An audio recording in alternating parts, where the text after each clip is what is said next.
ರಾಜ್ಯದ ಸರಿ ಮಾಡಬೇಕು ಅಂತ ಯೋಚನೆ ಸಿದ್ದರಾಮಯ್ಯ ಅವರು ಇದ್ದರೆ ನನ್ನ ಮೊದಲನೇ ಬೇಸಿಕ್ ಪ್ರಶ್ನೆ ಏನು ಅಂದರೆ GST ಮೀಟಿಂಗಿಗೆ ಒಬ್ಬ ಆರ್ಥಿಕ ಸಚಿವರಾಗಿ ಏನು ಭಾಳ ಕೊಚ್ಕೊಳ್ತಾರಲ್ಲ ಇವರು 10 ವರ್ಷ 15 ವರ್ಷ ನಾನು ಬಜೆಟ್ ಮಾಡಿದೆ ಅಂತ ಯಾಕೆ ಹೋಗಲಿಲ್ಲ ಇವರು? ಇದುವರೆಗೂ ಒಂದೇ ಒಂದು GST ಮೀಟಿಂಗ್ಗೆ ಸಿದ್ದರಾಮಯ್ಯನವ್ರು ಹೋಗಿಲ್ಲ. ಕೃಷ್ಣ ಬೈರೇಗೌಡರನ್ನ ಕರ್ಸ್ಯಾರೆ, ಯಾಕೆ ಕಳ್ಸಿದ್ರು? ನೋ, ಸಾಧ್ಯ ಇಲ್ಲ. ಆರ್ಥಿಕ ಸಚಿವರಿಗೆ ಮಾತ್ರ ಅದ್ರ ಇಂಪ್ಲಿಕೇಶನ್ ಗೊತ್ತಿರತ್ತೆ.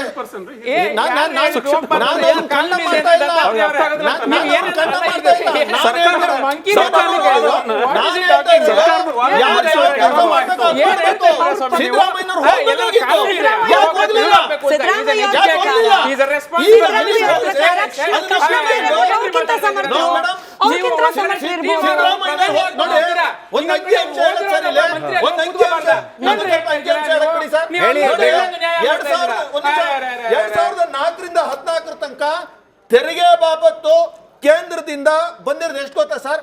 81,795 ಕೋಟಿ ಮಾತ್ರ. 2014ರಿಂದ 23 ತನಕ ನಮ್ಮ ಸರ್ಕಾರ ಕೇಂದ್ರದಲ್ಲಿ ಕರ್ನಾಟಕಕ್ಕೆ ಕೊಟ್ಟಿದ್ದು 2,82,791 ಕೋಟಿ ಸಾವಿರ ಕೋಟಿ.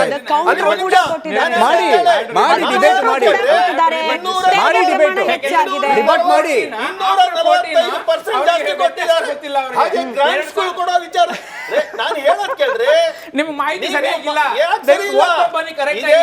GST ಬಂದ ಮೇಲೆ ನೀವು ಓದ್ಕೊಂಡು ಬರ್ಬೇಕು ಸರಿಯಾಗಿ. ಏನು ಅರ್ಥ ಸ್ವಾಮಿ, 2014 ನೀವು ತಪ್ಪು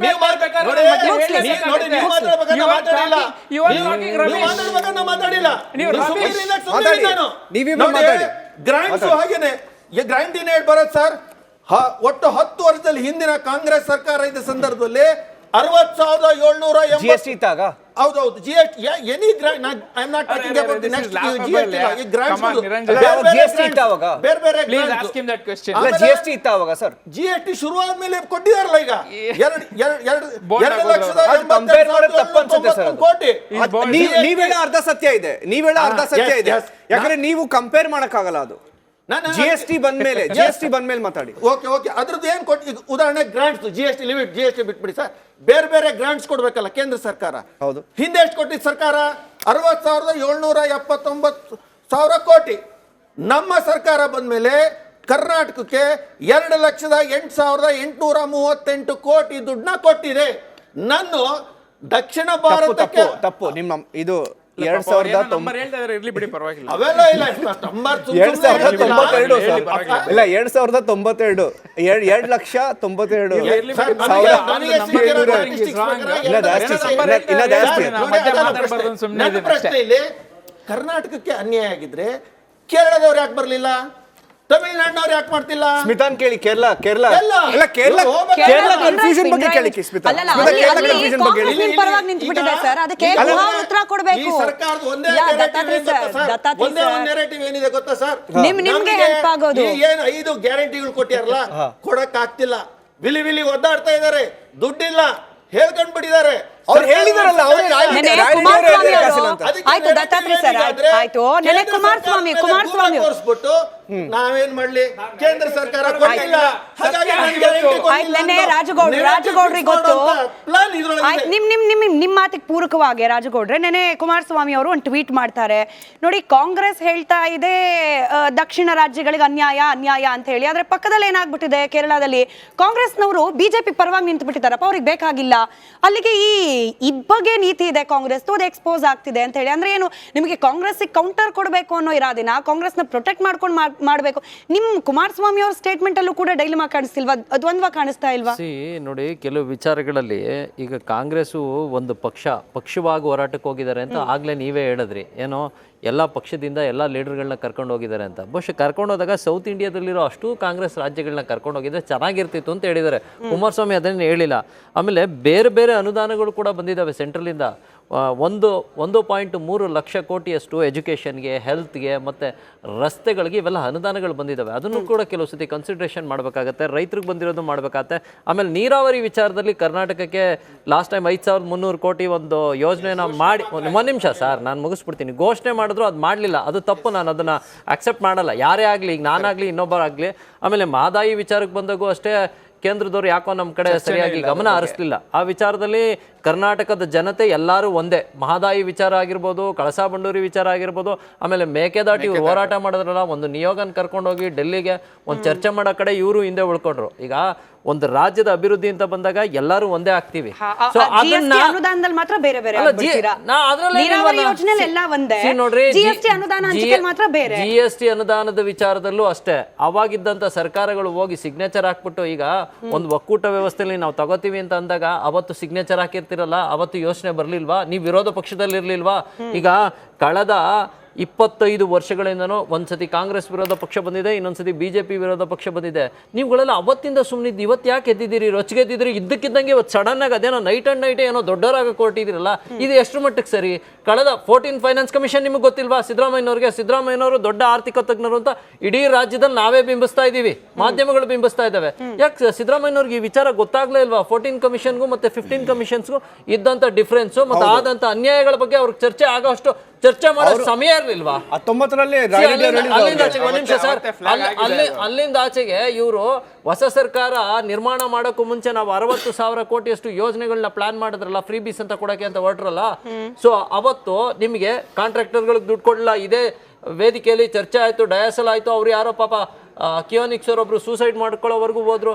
ಅವತ್ತು ಹಣ ಅವರೆಲ್ಲ ಯೂಸ್ ಮಾಡಿಲ್ಲ, ಆಮೇಲೆ ಹಣ ಅವತ್ತು ಸಾಲ ಬಿಟ್ಟೋಗಿದ್ರು ಅಂತ ನೀವು ಹಿಂದಿನ ಸೆಷನ್ ಅಲ್ಲಿ ಚರ್ಚೆ ಆದಾಗ ನಿಮ್ಗೆ ಗಮನಕ್ಕೆ ಬಂದಿರ್ಲಿಲ್ವಾ? ನೀವು ಯಾವತ್ತೇ ಯಾರೋ ಒಂದು ಕೇಳಕ್ ಬಂದ್ರೆ ಇನ್ನೊಬ್ರ ಮೇಲೆ ಗುಬೆ ಕೂರ್ಸೋಕ್ಕೂ ಮುಂಚೆ ನೀವು ನೆಕ್ಸ್ಟ್ ಯೋಜನೆ ತರ್ತೀನಿ ಅಂತ ನಿಮ್ಗೆ ಗೊತ್ತಿತ್ತಲ್ಲ, ಯಾಕಂದ್ರೆ ಲೆಕ್ಕಾಚಾರ ಇರ್ಲಿಲ್ವಾ? ಒಬ್ಬ ಫೈನಾನ್ಸ್ ಮಿನಿಸ್ಟರ್ ಅಂತ ಅಂದಾಗ, ಈಗ ಒಂದು ಮನೆ ಅಂತಂದು ಹೋದಾಗ ಹಿಂದಿನ ತಿಂಗಳು ಸಂಬಳ ಎಷ್ಟು ಬಂದಿತ್ತು, ಮುಂದಿನ ತಿಂಗಳು ನಮ್ಗೆ ಸಂಪಾದನೆ ಎಷ್ಟು ಬರ್ತದೆ ಅಂತ ಆಯಾ ಬಜೆಟ್ ನಲ್ಲಿ ಲೆಕ್ಕ ಹಾಕಿ ಹೇಳಿರ್ತೀವಲ್ವಾ? ಜನಗಳನ್ನ ನೀವು ಒಂದ್ ನಿಮಿಷ, ಜನತೆನ ನೀವು ಗೊಂದಲಕ್ಕಿಡೋಕ್ಕೂ ಮುಂಚೆ ಜನತೆಗೆ ವಿಚಾರನ ಸರಿಯಾಗಿ ಮುಟ್ಸೋಂತ ಒಂದು ಪ್ರಯತ್ನ ಮಾಡಿ. ಸೀದಾ ಹೋಗಿ ಒಂದು ಹೋರಾಟ ಮಾಡ್ತೀವಿ ಅಂದ್ರೆ, ಈಗ 2 ದಿನ ಹೋಗ್ತೀವಿ ಅಂತ ನಮ್ಗೊಂದು ಲೆಟರ್ ಬರೀತೀರಾ, ನೀವು ಒಂದು ಚರ್ಚೆ ಕರೆದು ಏನಾಗಿದೆ ಎತ್ತಾಗಿದೆ ಅಂತ ಒಂದು ಚರ್ಚೆ ಕರಿಬೋದಿತ್ತಲ್ಲ. ಚರ್ಚೆ ಕರಿಯೋಕ್ಕೂ ಮುಂಚೆನೆ ನಾವು ಹೋರಾಟಕ್ಕೆ ಹೋಗ್ತಾ ಇದೀವಿ ನೋಡ್ರಿ. ಯುದ್ಧಕ್ಕೆ ಹೋಗೋಕ್ಕೂ ಮುಂಚೆ 100 ಸಾರಿ ಚರ್ಚೆಗಳಾಗ್ತಿವಿ. ಅದಕ್ಕೆ ಒಂದು ಪ್ರಶ್ನೆ ಕೇಳ್ಬೇಡ ಗೋವಾ ಅವ್ರಿಗೆ. ಗೋವಾ ಇವತ್ತು ನೋಡಿ, ನಿಮ್ಮ ಇವರು ಎಲ್ಲ ಕರ್ನಾಟಕದಿಂದ ಎಲ್ಲ ಹೋದ್ರು, ನಾಳೆ ತಮಿಳ್ನಾಡು ಅವ್ರು ಮಾಡ್ತಾರಂತೆ, ನಾಡಿದ್ದು ಕೇರಳ ಅವ್ರು ಮಾಡ್ತಾರಂತೆ. ಈಗ ಕೇರಳ ಸರ್ಕಾರದಿಂದ ಹೋದಾಗ ಕಾಂಗ್ರೆಸ್ ಅಲ್ಲಿ ಇರುತ್ತಾ, ಅಲ್ಲಿ ಅವರ ಪ್ರತಿಭಟನೆಯಲ್ಲಿ ನೀವು ಇರ್ತೀರಾ? ಇವಾಗ ನೀವು ಕೇಳ್ತಿರೋಂತ ಪ್ರಶ್ನೆ ಇಲ್ಲ ಸರಿಯಾದ ಪ್ರಶ್ನೆನೇ ಇದು. ನೀವು ಕೇಳ್ತಿರೋಂತ ಪ್ರಶ್ನೆ ಬಿಜೆಪಿ ಜೆಡಿಎಸ್ ಬರಲಿಲ್ಲ ಅಂತ ಕೇಳಿ, ಕೇರಳ ಅವರು ಅಲ್ಲ, ನಾನು ಇದನ್ನ ಕೇಳ್ತೀರಾ ಅಂತ ನಮ್ಗೆ ಬರಕ್ ಮುಂಚೆನೆ ಹೇಳಿದ್ರು. ಇದನ್ನೇ ಗ್ಯಾರಂಟಿ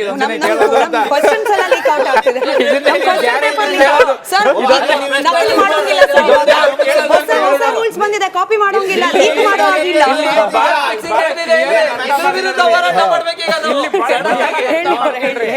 ಇದು ಸರ್ಕಾರ, ಪಕ್ಷ ಇಲ್ಲ ಇಲ್ಲಿ. ನಾವು ಸರ್ಕಾರ ಅಂತ ಹೋಗ್ತಾ ಇದೀವಿ, ಪಕ್ಷ ಅಂತ ನಿಲುವು ತಗೊಂಡಿಲ್ಲ ಇಲ್ಲಿ. ಕಾಂಗ್ರೆಸ್ ಪಕ್ಷ ಮಾಡ್ತಿರುವಂತ ಒಂದು ಅಜಿಟೇಷನ್ ಅಲ್ಲ ಇದು. ದಕ್ಷಿಣ ಭಾರತ ಅಂತ ಹೇಳಿದ್ರಲ್ಲಿ ಹೋಗ್ಲೇಬೇಕಲ್ವಾ? ನೀವು ಹೇಳಿ ದಕ್ಷಿಣ ಭಾರತ ಪಕ್ಷ ಇಟ್ಟಿರುವಂತ ಬೇಡಿಕೆ ಅಲ್ಲ ಇದು, ಕರ್ನಾಟಕ ರಾಜ್ಯ ಸರ್ಕಾರ ಇಟ್ಟಿರುವಂತ ಬೇಡಿಕೆ. So that is a very clear definition. D K. Suresh ರಾಜ್ಯ ಸರ್ಕಾರನ ಅಥವಾ ಸಂಸದನ? ಡಿ.ಕೆ. ಸುರೇಶ್ ಅವರು ಸಂಸದರು, ಪಾರ್ಟಿ ಸಂಸದ ತಾನೆ? ಹೌದು, ಖಂಡಿತ. ಸೊ ಅವ್ರು ಪಾರ್ಟಿ ಪರವಾಗಿ ತಾನೇ ಮಾತಾಡಿದ್ದು. ಏನ್ನ ಯಾವ ವಿಷಯ ಅಂತ ಹೇಳಿ ಮೊನ್ನೆ ಅವರೇ ಸ್ಟಾರ್ಟ್ ಮಾಡಿದ್ದು ಟ್ಯಾಕ್ಸ್ ಬಗ್ಗೆ. ಟ್ಯಾಕ್ಸ್ ಬಗ್ಗೆ, ಈ ದಕ್ಷಿಣ ಭಾರತ ಈಗ ಅನ್ಯಾಯ ಆಗ್ತಿರೋ ವಿಚಾರ ಶುರು ಮಾಡಿದ್ದು ಡಿ.ಕೆ. ಸುರೇಶ್. ಕರೆಕ್ಟಾ? ಈಗ ಒಂಥರ ವೈರಲ್ ಮೂವ್ಮೆಂಟ್ ಆಗ್ಬಿಟ್ಟಿದೆ. ನಿಜ ಹೇಳ್ಬೇಕಂದ್ರೆ ವೈರಲ್ ಮೂವ್ಮೆಂಟ್ ಆಗಿದೆ. ಓಕೆ, ನೀವು ಟ್ರೈ ಮಾಡ್ಬೋದು. ಈಗ ನೋಡಿ, ನೀವು ಎಷ್ಟು ಎಲೆಕ್ಷನ್ ವರ್ಗೂ ಎಷ್ಟು ತಗೊಂಡು ಹೋಗ್ತಿರೋ ಅದು ನಿಮ್ಗೆ ಹೆಲ್ಪ್ ಆಗ್ಬೋದು. ಆಯ್ತಾ? ಈಗ ನೋಡಿ, ಇವಾಗ ತಮಿಳ್ನಾಡು ಅವ್ರು ಹೋಗ್ತಾರೆ, ನಿಮ್ನ ನೋಡ್ಕೊಂಡು ತಮಿಳ್ನಾಡು ಅವ್ರು ಹೋಗ್ತಿದ್ದಾರೆ, ಹೌದು, ನಿಮ್ನ ನೋಡ್ಕೊಂಡು ಕೇರಳ ಅವ್ರು ಹೋಗ್ತಿದ್ದಾರೆ. ಹೌದು. ಪ್ರಶ್ನೆ ಸಿಂಪಲ್. ಕೇರಳ ಅವ್ರು ಹೋದಾಗ ಪ್ರತಿಭಟನೆ ಮಾಡಿದಾಗ ನಿಮ್ ಪ್ರಶ್ನೆ ಕಾಂಗ್ರೆಸ್ ಪಾರ್ಟಿಯಿಂದ ಯಾರು ಇರ್ತಾರ ಅಲ್ಲಿ? ನಾನ್ ನಿಮ್ ಪ್ರಶ್ನೆಗೆ ಉತ್ತರ ಕೊಟ್ಟಿದ್ದೀನಲ್ಲ.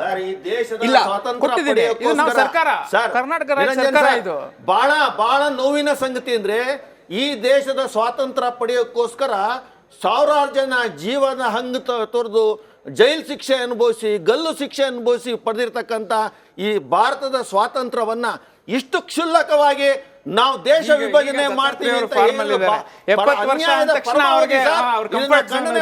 ನೀವು ಆರ್ಥಿಕತೆ ತಜ್ಞತೆ ಎಲ್ಲ ಅವ್ರಿಗೆ ಗೊತ್ತಾಗೋದಿಲ್ಲ. ಈಗ ದತ್ತಾತ್ರೇಯ ಅವರು ಫಾರ್ಮಲ್ ಇದ್ದಾರೆ. 70 ವರ್ಷ ಹಿಂದೂ ಮುಸ್ಲಿಂ ಇದೆ ಅವರು ಫಾರ್ಮ್ ಇದು. ಈಗ ಒಳ್ಳೆ ಫಾರ್ಮಲ್ ಲಕ್ಷಣ, ಈಗ ಬಹಳ ಲಕ್ಷಣವಾಗಿದ್ದೀರಾ. ಯಾಕಂದ್ರೆ ನಂಬರ್ಸ್ ನೀವು ಕೊಟ್ರಲ್ಲ, ಅದು ಟೋಟಲ್ ಬುಲ್ಶಿಟ್ ಅದು. ನೀವು ನಂಬರ್ಸ್ ನೀವು ಹೇಳಿದ್ರಲ್ಲ, ಅಬ್ಸಲ್ಯೂಟ್ ಫಾಲ್ಸ್ ಅದು. ಪಾಪ ನಿಮಗೆ ಆರ್ಥಿಕತೆ ತಜ್ಞತೆ ಎಲ್ಲ ನಿಮಗೆ ಗೊತ್ತಿಲ್ಲ ಅಂತ ವಿಷಯ. ಹೇಳಿ.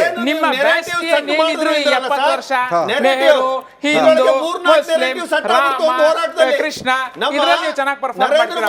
ಮಾಡಿ ಹೇಳ್ತಾ ಇದ್ರು ಸರ್, ಹೇಳಿ. ನೀವು ಡೆಸ್ಟಿನೇಷನ್ ಮ್ಯಾರೇಜ್ ವಿದೇಶದಲ್ಲಿ ಮಾಡಬೇಡಿ ಅಂತ ಕೈ ಮುಗ್ದು ಒಂದು ರಿಕ್ವೆಸ್ಟ್ ಮಾಡ್ಕೊಂಡ್ರು. ಇದು ಒಂದು ರೀತಿ ಅದೇ ರೀತಿಯ ಡೆಸ್ಟಿನೇಷನ್ ಪ್ರೊಟೆಸ್ಟ್. ಇಲ್ಲಿಂದ ಕರ್ಕೊಂಡು MLA ಟಿಕೆಟ್ ಮಾಡಿಸಿ, ಸರ್ಕಾರದ ವತಿಯಿಂದ ಟಿಕೆಟ್ ಮಾಡಿಸಿ, ಸರ್ಕಾರದ ವತಿಯಿಂದ ಜಾಹೀರಾತು ಕೊಟ್ಟು ಸರ್ ನೀವು ಇಲ್ಲ ನೀವು